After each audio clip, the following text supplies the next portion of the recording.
Quizá uno puede ver el primero, ver el segundo aisladamente, pero a partir de este ya no va a poder conseguir el siguiente sin este, ¿sí? Está muy relacionado este y el próximo, así que se van, por supuesto que están todos relacionados, pero mucho más ahora. Vamos a tomar algunas cositas que hemos visto antes, que son importantes cuando hicimos el libro. 2 clases hicimos sobre este tema. La primera vemos cómo funciona y qué es el pecado. Esto es muy importante para entender lo que vamos a hablar hoy. Lo de la primera clase es muy importante. La semana pasada vimos si existen o no, cómo trabajan el tema de las maldiciones generacionales, la iniquidad y la maldad, etc. ¿Cómo que dice la Biblia respecto de ese tema que están en boga, sobre todo en las redes sociales? Creo que lo dejamos aclarado la semana que viene, pasada, perdón. Y ahora venimos con lo que sigue.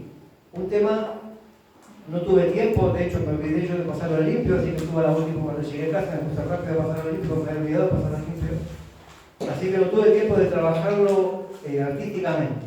O sea, a veces cuando uno tiene un tema medio espeso, trata de buscar la onda, las ilustraciones, las maneras, los chistecitos, para que no sea tan terrible. No tuve tiempo de buscarle muchas cositas. Va a ser como un poco así galanta de púa, porque viene pesada la mano, ¿sí? Pero bueno, es lo que toca. Estamos hablando de un tema pesado que es el pecado, o sea, no podemos tampoco buscarle florcitas a un tema como el pecado.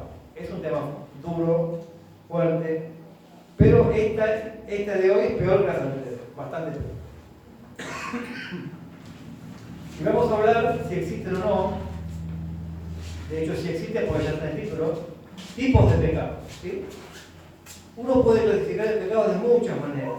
Se han hecho toda clase de clasificaciones de pecados. Uno puede decir, bueno, no lo que acá se dio hace poco, el pecado imperdonable, los pecados perdonables y no perdonables, es una forma. Bueno, está la famosa historia de los pecados capitales, que tiene la Iglesia Católica, que no está en la Biblia, o sea, la Biblia no habla de pecados capitales, 17 pecados capitales, nada que se parezca, pero está la idea esa de que ahí, según la Iglesia Católica, pecados mortales y pecados veniales, por ejemplo, o sea, los pecadillos y los pecadores, ¿sí? Etcétera, hay muchas formas de clasificar los pecados. No voy a hacer yo una taxonomía de cómo se clasifican los pecados, sino que yo voy a tomar un ejemplo. Me voy a meter en una cuestión hermenéutica de un pasaje para 2 cosas. Uno, hacer un ejercicio hermenéutico de interpretación bíblica. Otro, porque está en el tema. Y otro, porque la conclusión nos va a servir de pie para lo que sigue. ¿Sí?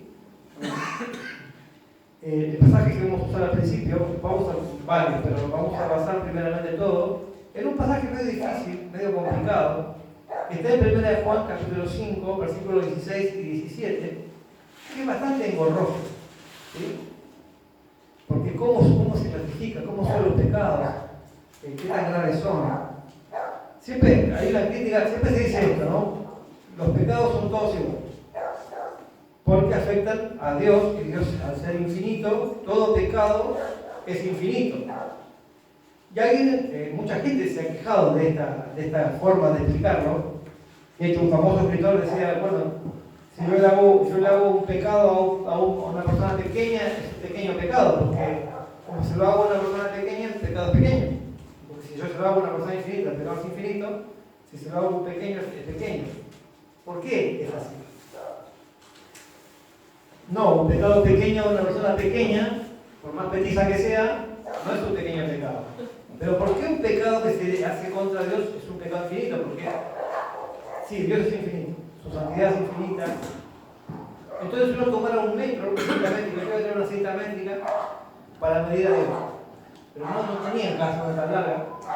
Entonces, vamos a suponer que Dios mide infinito. O sea, la cinta empieza acá y sigue, no se acaba nunca la cinta métrica. Y yo cometo un pecado de 2 centímetros. Y Gonzalo comete un pecado de 10 centímetros. ¿Cuánto le falta a mi pecado para llegar hasta la cima, hasta el final del rodillo? Infinito, ¿cierto? ¿Cuánto le falta al pecado de él para llegar hasta el final del rodillo de cinta? Infinito. O sea, en ese sentido, los pecados son todos iguales porque están a la misma distancia de la infinita santidad de Dios. No es porque Dios transmita su infinidad al pecado, como un petizo transmitiría su pequeñez al pecado. ¿Me explico cuál es el error de esa crítica? Dios es tan santo, tan infinito, que todos los pecados son iguales porque al lado de esa dimensión no hay diferencia. En ese sentido son iguales. Ahora, si bien es cierto que todos los pecados son iguales, yo tenía un amigo que basado en esta cuestión teológica él decía, si todos los pecados son iguales, es lo mismo robar que mentir, ¿no? Porque son todos iguales. Entonces le decía a una chica, entonces antes que decirte linda voz, prefiero robar un banco. Él jamás se casó y terminó muy mal su vida, pues imagínense, con ese tipo de mensajes y de galanería, no le fue.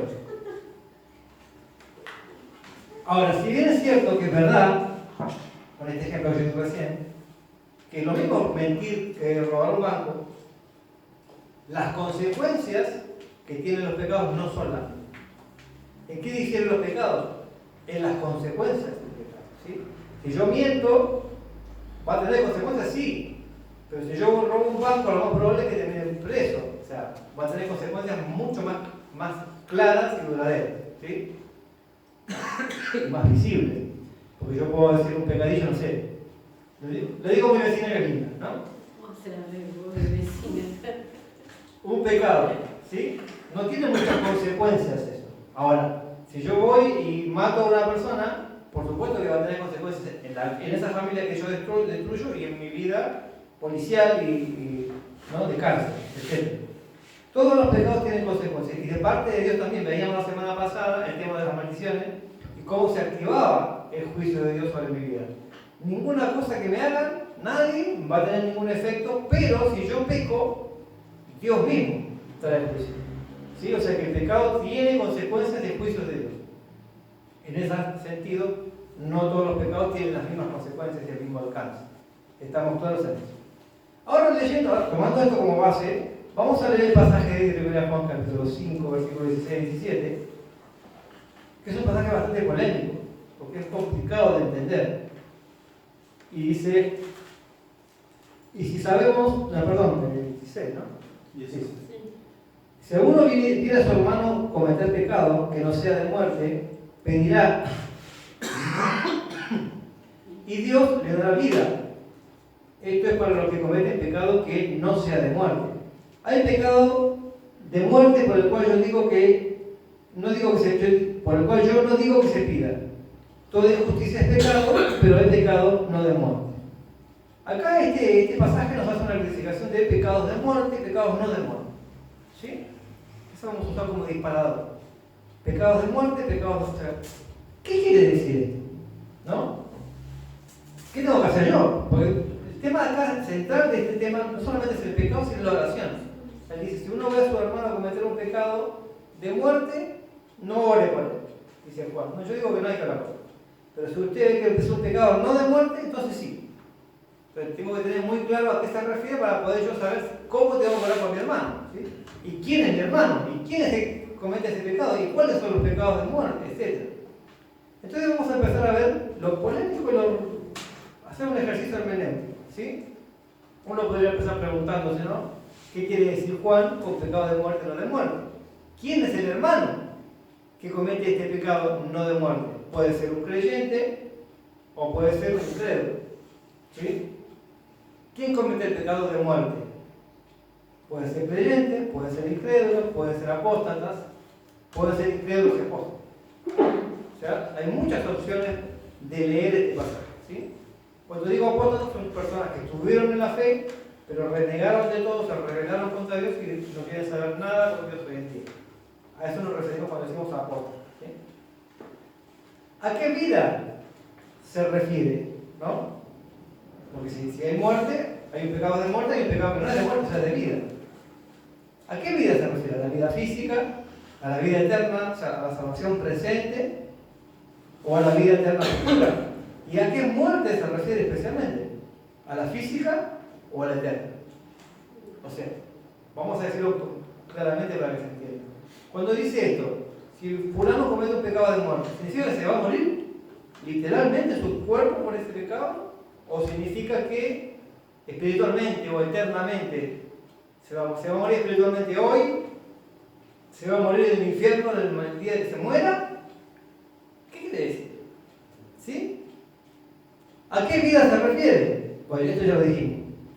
¿De qué tipo de pecado se trata el no de muerte?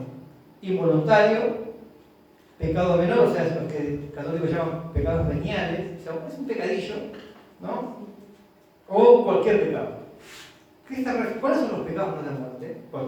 Un pecado involuntario puede ser, ¿no? Yo no tenía los famosos pecados de hierro que dicen en el Antiguo Testamento. O son pecados pequeños, tomando en cuenta las consecuencias, ¿no? Ya dijimos lo de la medida. Y el de muerte, ¿qué clase de pecado es?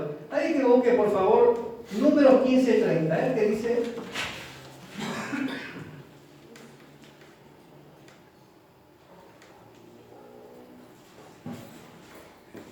¿Leo? Sí. Mas la persona que hiciere algo con soberbia, así el natural como el extranjero, ultraja a Jehová, esa persona será cortada del medio de su pueblo. Bien, algunos interpretan que un pecado de muerte es un pecado hecho con soberbia. Son esos que desafían, ¿no? O sea, cualquiera que peque con soberbia, o sea, descaradamente, ¿no? Desafiando inclusive a Dios y a todos, ese, según el Antiguo Testamento, debía morir. ¿Sí? Entonces, algunos dicen, cuando habla de pecados de muerte, si usted lo ve ahí pecando así desvergonzado y soberbiamente, Juan dice no vale por él. Supuestamente es una interpretación posible. ¿No? El famoso pecado de soberbia. Recuerdo que era un pastor que contaba de un tipo que se enojado por la vida y con todo lo que le iba mal en la vida, se puso a insultar a Dios hacia el cielo. Diciendo las cosas más aberrantes que le haya escuchado hasta ese momento. Claro, y le decía, ¿ves? ¿Y qué vas a hacer? No me pasa nada. No vas a hacer nada. ¿Qué vas a hacer? ¿Tirarme un rayo? Nada. Y no pasó nada. Se murió al día siguiente. ¿Sí? Bien. Pecado mortal. Esto es según la clasificación católica. Aquí los católicos llaman pecados mortales. Por ejemplo, adulterio, asesinato. ¿No? O sea, pecados que traen muerte. Según la Iglesia Católica, ¿no? Esta es una interpretación posible. Cuando habla de pecados de muerte, adulterio, asesinato. Fíjense en qué nivel está el adulterio, ¿no? Puede ser el famoso pecado imperdonable. Si usted lo ve que está renegando contra el Espíritu Santo, que no quiere creer en Cristo, no ore por él. Ahora, no hay que orar por los que no creen en Cristo, sería la interpretación. O cualquier pecado con el incrédulo cometa, sobre todo si es una apóstata. Porque en definitiva, los incrédulos están perdidos. O sea, cualquier pecado que cometen lo va a llevar directo al infierno. Porque si no tienen a Cristo, están condenados. ¿Será eso? Otra pregunta. ¿Cómo orar al respecto? Este hermano, ¿no? Que Dios permita al creyente arrepentirse, que Dios permita al creyente arrepentirse y que no muera físicamente, suponiendo que trae muerte física, por favor, que se arrepienta y no se muera. ¿Y esto por qué dicen algunos de esto? Porque se acuerdan que cuando habla de la Santa Cena dice que algunos que lo habían tomado indignamente duermen. O sea, se habían muerto por tomar la Santa Cena indignamente. Y otras cosas más. ¿Se acuerdan de Ananías y Zafira? Hicieron venirse a mandarse la parte de la iglesia con cuestiones económicas y terminaron los dos, salieron de la iglesia, entraron caminando y salieron con los piecitos para adelante, los dos. ¿No? Entonces algunos dicen, hay pecados que traen muerte física pronta en las personas. Entonces orar para que se arrepienta y para que no le pase eso, ¿no? O si es que el hermano es en realidad un incrédulo, que se arrepienta y cree en Jesús, porque no tiene salvación. ¿Sí? Ya van a entender por qué digo esto. Ahora, el pecador, el que comete ese pecado, ¿no? ¿Es igual o no igual? Hay que orar por él. O sea, el texto no dice no ore por el tipo, dice yo digo que es mejor no orar. ¿No dice tajantemente Juan no ore por ese tipo de pecado. Hay pecado por el cual yo digo, dice Juan, que es mejor no orar. No lo prohíbe, pero no es lo mismo orar por un creyente que por un no creyente. Es inútil orar por un apóstata. Si una persona está totalmente conoció a Dios y renegó de Dios, y no sé, exactamente, me voy a contar el caso de un hombre que está con una bruja, por ejemplo, y no quiere saber nada con Dios, está sumido. ¿Vale la pena orar por esa persona? Muchos dicen que no. Y no tiene, bueno, otra cosa también de los católicos, orar por los muertos. Señor, sácalo a fulanito del purgatorio, es una oración absolutamente inútil, no tiene sentido. ¿Sí? Bueno, vamos a ir explicando las posibles interpretaciones de este pasaje, ¿no? Ahora, este hermano, ¿no? Este hermano que se arrepienta, si se arrepiente va a tener vida. Si es un apóstata, está en rebeldía, va a tener muerte.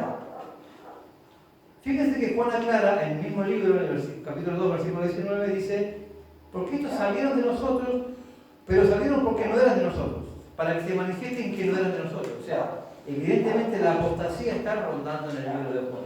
Cuando se refiere posiblemente al pecado de muerte, se está refiriendo a aquellos que están en rebeldía contra Dios. ¿Sí?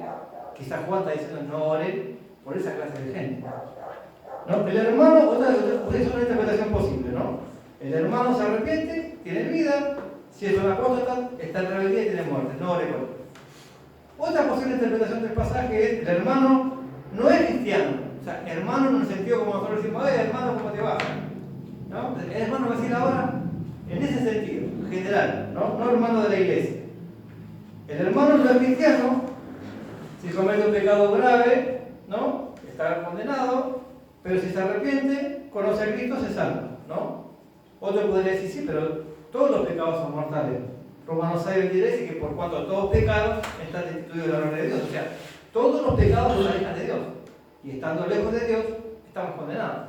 ¿Sí? Entonces, discutir un poco a veces estas cuestiones tiene mucho sentido, porque todo pecado, no hay ningún pecado que sea bueno. El pecado siempre va a ser malo. Otra posible interpretación que tengo acá: un creyente comete ambos pecados, ¿no? En un caso, Dios lo castiga con la muerte, y en el segundo, Dios no lo castiga con la muerte. En definitiva, Dios tiene misericordia de que Él quiere tener misericordia. O sea, yo pequé, soy creyente, cometí un pecado grave, ¿no? En los criterios humanos, digamos. No sé, engañé a mi esposa, qué sé yo. Y eso, Dios dice: bueno, ¿sabes qué? Va a traer muerte. O Dios dice: ¿sabes qué? Te voy a perdonar y no te voy a traer muerte. Es una posibilidad, ¿no? Juan habla claramente en la carta de vida y muerte eterna. No tanto habla de muerte física, sino de muerte eterna. Si uno lee todo el contexto de la carta de Juan. Y además habla del hermano, así en términos generales, solamente una vez en el libro. Por lo tanto, esta interpretación parecería no del todo correcta. Otra interpretación es: el pecado no es de muerte, cometido por los creyentes, y el pecado es de muerte cuando es cometido por los incrédulos. No importa cuál pecado sea, si lo comete un creyente, no es de muerte porque tiene la sangre de Cristo. Si confesamos nuestros pecados, será feliz y justo para perdonarnos y limpiar toda maldad, dice Juan. O sea, que si en ese sentido, todo pecado cometido por un creyente es un pecado no de muerte porque tiene la posibilidad de solucionarlo. Y todo pecado cometido por un no creyente, cualquiera sea, lo condena porque no tiene salvación, porque no tiene a Jesús. Es una buena interpretación, esta me parece mucho más correcta que las anteriores. Y hay una última que yo agregué al final, que está basada en el versículo que sigue. Si ustedes siguen leyendo, van a ver que dice 1 Juan 5:18: sabemos que todo aquel que ha nacido de Dios no practica el pecado, pues aquel que fue engendrado por Dios le guarda y el maligno no le toca. ¿Sí?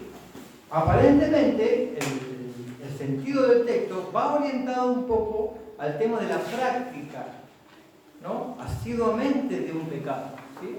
A eso se está refiriendo aparentemente, ¿no? Hay pecados que una cosa es que vos cometas un pecado y otra cosa es que vos estés inmerso permanentemente en un pecado. No es que estés atado a un pecado. Ahora, se supone que los cristianos, basado en Romanos 8, 11, 16, vamos a leer.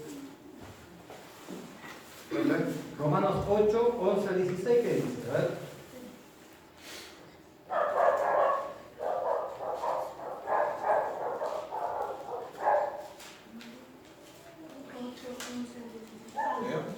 Sí, por favor. Y si el espíritu de aquel que levantó de los muertos a Jesús mora en vosotros, el que levantó de los muertos a Cristo Jesús vivificará también vuestros cuerpos mortales por su espíritu que mora en vosotros. Así que, hermanos, deudores somos, no a la carne, para que vivamos conforme a la carne.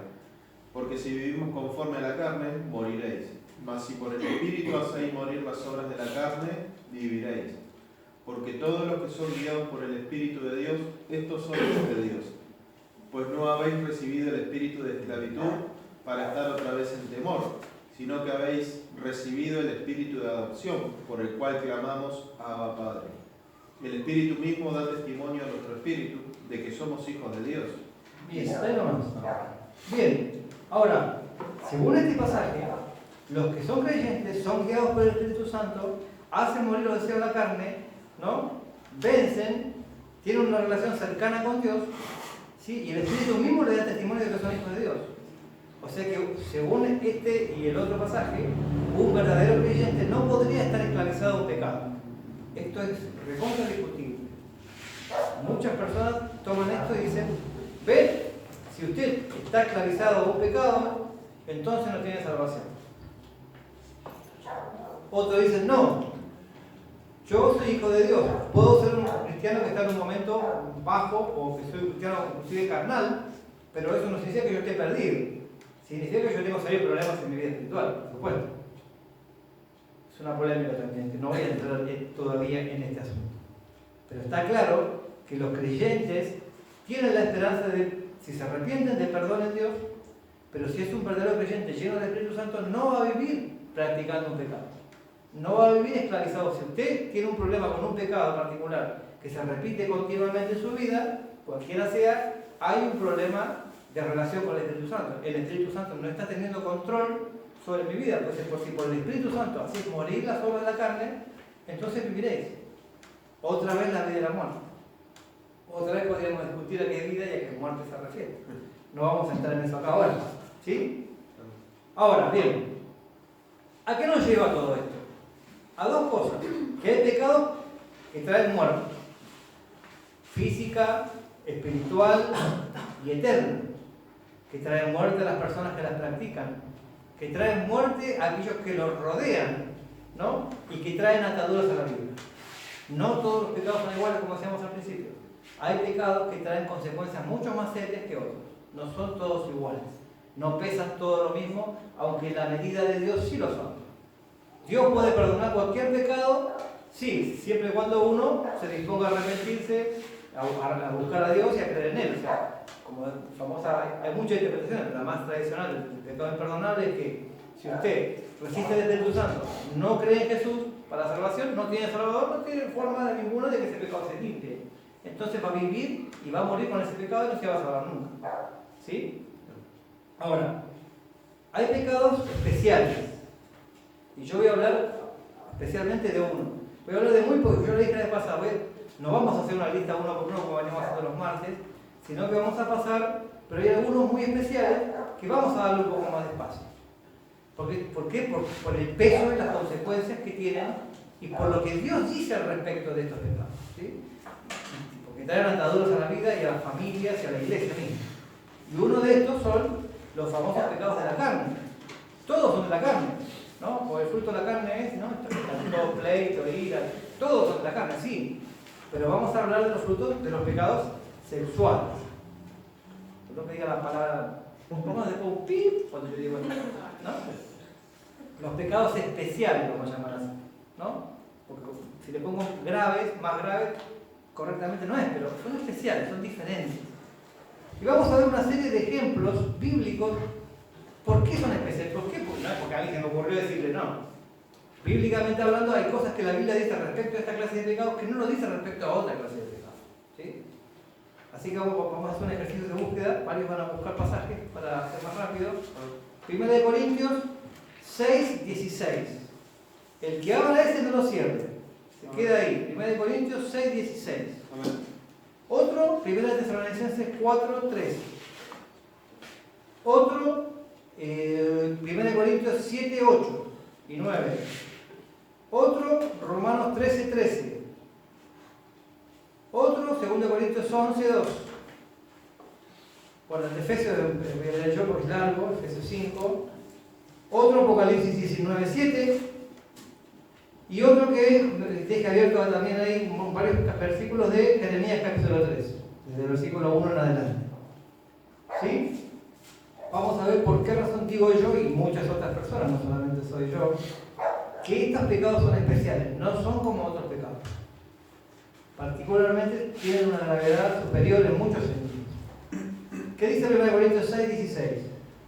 ¿O no sabéis que el que se une con una ramera en un cuerpo ¿O no sabéis que el que se une con una ramera es un cuerpo con ella? Porque dice, los dos serán una sola carne. Siga leyendo. Está 18. Okay. Pero el que se une al Señor, un espíritu es con él. Huid de la fornicación. Cualquier otro pecado que el hombre cometa está fuera del cuerpo, mas el que fornica contra su propio cuerpo peca. Bien, ¿no es cierto? Amén. Fíjense que ahí está haciendo una aclaración muy puntual. Cualquier otro pecado es, pero este es. Se dan cuenta que no es igual. Porque los otros pecados están fuera del cuerpo, este pecado está dentro del cuerpo. ¿Sí? Pero fíjense lo que sigue diciendo el versículo 19 y 20, por favor. ¿O ignoráis que vuestro cuerpo es templo del Espíritu Santo, el cual está en vosotros, el cual tenéis de Dios y que no sois vuestro? Porque habéis sido comprados por precio. Glorificad pues a Dios en vuestro cuerpo y en vuestro espíritu, los cuales son de Dios. El famoso pasaje que todos conocemos está en este contexto. Dice, vos te vas a unir a una prostituta, dice una ramera. Pero si vos sos uno con Dios, y vamos a ver que también somos un cuerpo en Cristo, somos el cuerpo de Cristo, si uno, miembro de este cuerpo, se une a una ramera, ¿quién se está uniendo? Si yo soy uno con Dios. Es gravísimo, ¿se dan cuenta? Si yo voy, no a un cabaret, y me uno con una ramera, no solamente yo, no solamente mi esposa, que soy uno con su esposa. Yo soy uno con Cristo. Yo soy uno en el cuerpo de Cristo. Miren la gravedad que tiene todo este asunto. Miren lo que estamos haciendo. ¿Sí? O sea, es muy serio porque uno se une con quien sea. Porque esta prostituta, además, es horrible decir esto, se unió con muchos hombres. Compartió, fue uno con muchos. Compartió los pecados, compartió los espíritus, con todos esos. Y ahora los comparte con nosotros, los comparte con el cuerpo de Cristo y los comparte con. Es gravísimo, ¿se dan cuenta de todas las consecuencias que van hilando detrás de esto? ¿Qué dice de 1 Tesalonicenses 4, 3 y 4? 4, 3, 4. Sí. Pues la voluntad de Dios de vuestra santificación, que os apartéis de fornicación, que cada uno de vosotros sepa tener su propia esposa en santidad y honor. La voluntad de Dios, y esto cuesta mucho entenderlo a veces, años, es que uno se case. ¿No? Esa es la voluntad de Dios. Que cada uno tenga su propia esposa, una, y se case. ¿Por qué? ¿Qué dice 1 Corintios 7, 8 y 9? Digo pues a los solteros y a las viudas, qué bueno les fuera quedarse como yo, pero si no tienen don de continencia, cásense, pues mejor es casarse que estarse quemando. Bien, Pablo dice, es mejor no casarse. Pero para hacer eso, ya vimos cuando vimos el tema de los dones, hay que tener un don especial. Si usted no tiene ese don especial, cásese, porque es mejor casarse que estarse quemando. Y acá, la interpretación tradicional de la iglesia pentecostal siempre fue esto, ¿no? Cásese, porque si no, el infierno, ¿no? Pero si uno analiza el texto en el griego, en el sentido original, en realidad lo que se está refiriendo son quemarse de deseos que estarse quemando. O sea, es mejor casarte y todas aquellas pulsiones naturales que Dios puso en nosotros, volcarlas al matrimonio y no que te estés quemando en el mundo. ¿Sí? A eso se refiere, con tus deseos te estén quemando. Eso es lo que quiere decir el texto originalmente. ¿Qué dice Romanos 3, 13 y 14? Romanos 13, 13 y 14. Andemos como de día, honestamente, no en glotonerías y borracheras, no en lujurias y lascivias, no en contiendas y envidia, sino vestidos del Señor Jesucristo y no correveáis para los deseos de la carne. Bien, ahí dice que nosotros no debemos andar en lujurias, en deseos desordenados, ¿no? No deben ser las cosas que nos muevan a nosotros, sino la santidad. La promiscuidad está contra Dios. Dios no favorece la promiscuidad sexual. Además que en el mundo actual pareciera que eso es... yo cuando estaba en el colegio ya uno decía esto y todos se escandalizaban. No quiero imaginarme lo que pasa ahora. Debe ser mucho peor. Después de todo lo que se escucha en la música actual, por ejemplo. Lo que uno puede ver en cualquier videoclip. Es tremendo. Lo que cantan los niños de 10 años. Uno se horroriza cómo los padres le permiten escuchar eso y cantar eso. Es mucho peor hoy en día enseñar a la gente promiscuidad. Pero alguna vez escuché un buen ejemplo. Una persona tenía un pañuelo, todo pañoso. Y necesitaba, ¿quieres un pañuelo? Y le ofreció un pañuelo a alguien. Todo asqueroso. No, no lo quiero. Pero ¿por qué no lo ves? Porque está todo sucio. Sí, lo que pasa es que lo usaba para esto, lo usaba para aquello, lo usaba para esto, lo usaba para esto, lo usaba para esto. Y todo lo fue usando un poquito y quedó así. Esto es la promiscuidad sexual. ¿No? Todos lo van usando y cuando te llega a vos, tiene un poco de todo. Suena, pues este tema va a ser terrible. Pero es lo que tocó. Una vez le dije a un compañero que se burlaba de mí, yo le decía, yo cualquier día, porque yo cuando era joven tenía oportunidades, ¿no? En la escuela. Yo le decía a él, yo cualquier día, cuando quiera, puedo ser como vos. Pero vos nunca vas a poder ser como yo. Porque lo tengo guardado por una persona especial. Pero vos desparramaste por todas partes. Yo cualquier día puedo ser como vos. Pero vos nunca vas a ser como vos. No me dijo más. ¿Qué dice 2 Corintios 11:2?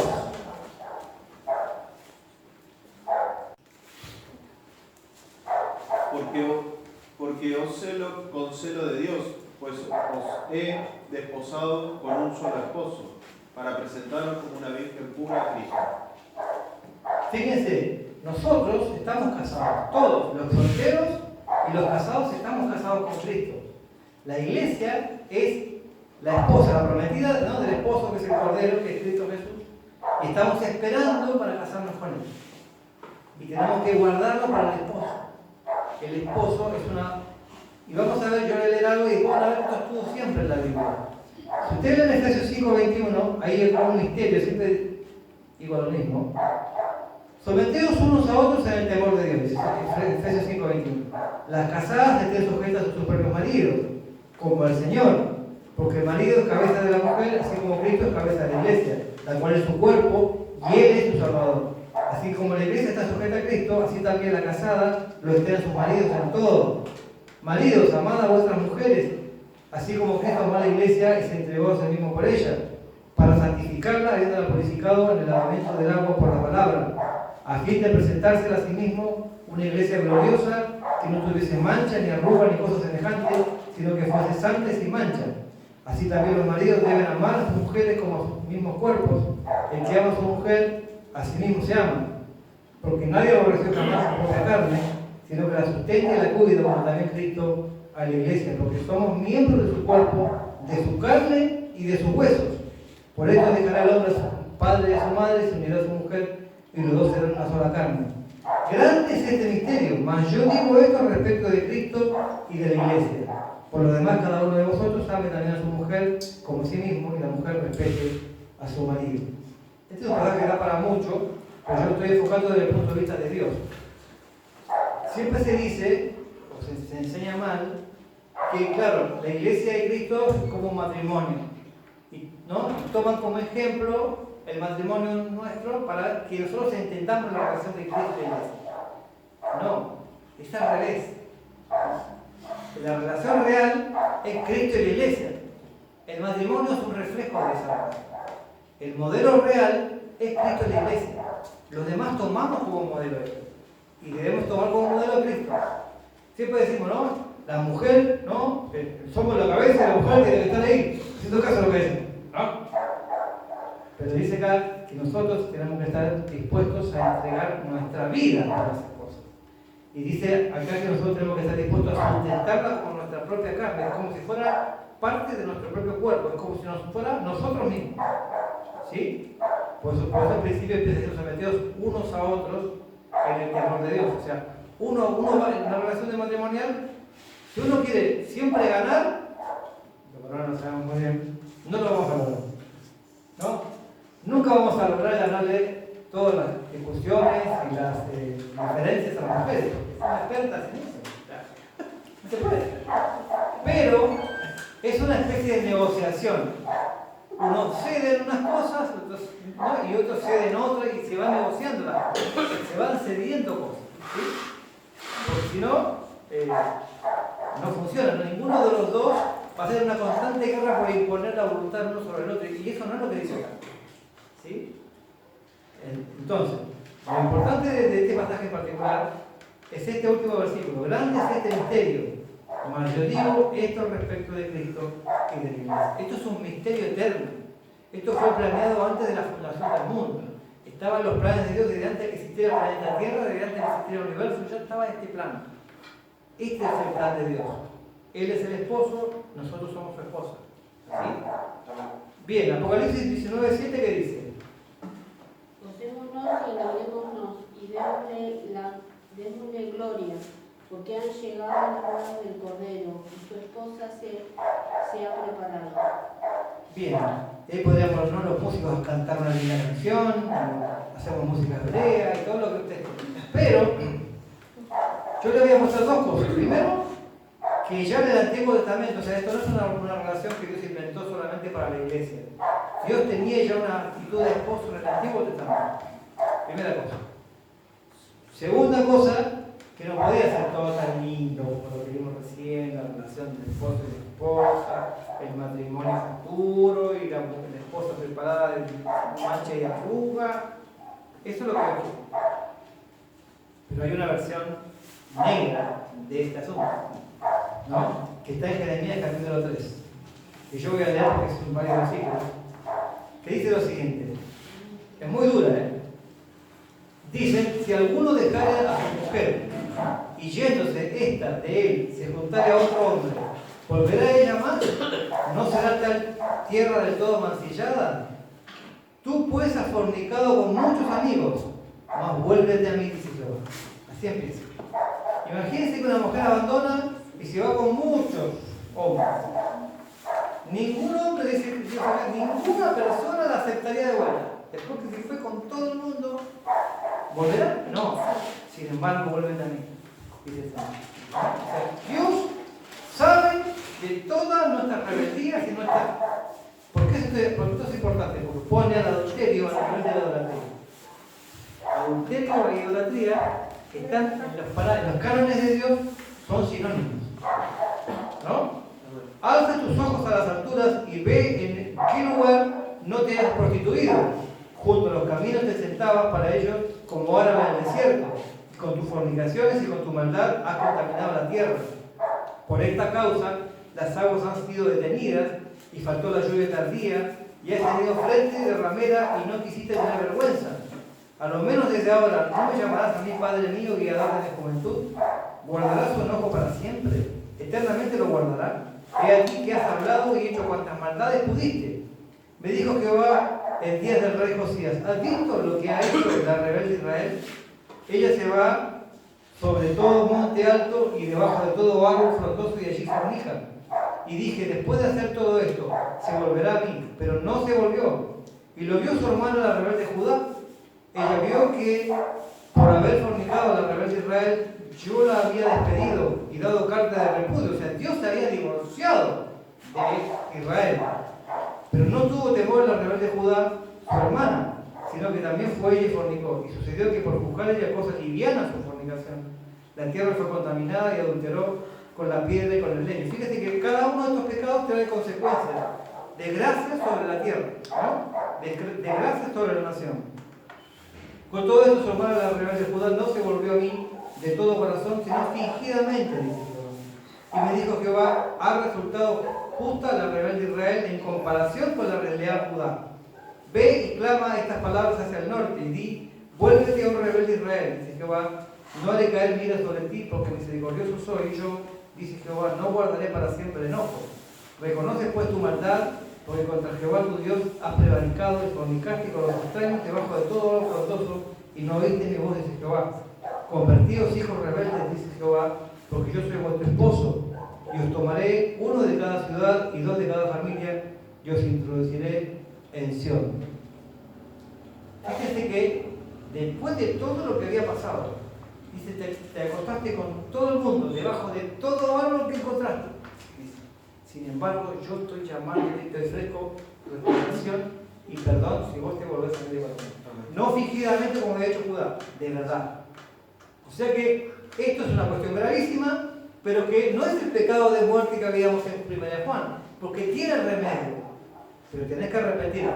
Ahora, tiene remedio, pero tiene consecuencias. Siempre usamos el mismo ejemplo porque es el mejor y está en la Biblia por una razón, ¿no? Si yo fuera escritor, si yo fuera rey, ¿no? Y mando a escribir libros sagrados, pues entonces era libro de historia, al tipo que escribe no le voy a decir, che, el día que yo recargué 3 goles, no. Tenés idea que cometí. Una vez que 3 goles acá en la cancha, acá en el Parque Roma, y me llevaron en alza. Anotás, ¿sabes? Eso pasó, ¿no? Eso pasó un día. Hice 3 goles y me llevaron en alza. ¿No? ¿Verdad? No contaría las veces que erré los penales. No. Las veces que pifié y que fueron vergonzosas, que no había, gracias a Dios, video. No. No contaré nada. No conté que yo cantaba con un loro allá con fines de Banfield. No. Contar las partes lindas, las partes buenas. No. Sin embargo, fíjense que cuando escribe la Biblia, Dios inspira la Biblia para que cuente hasta las cosas más tremendas y más torcidas de los personajes de la Biblia. Y el mejor ejemplo es David. David, que fue, siempre se dice lo mismo, un hombre conforme al corazón de Dios. Pero ¿cómo? Si miren lo que hizo.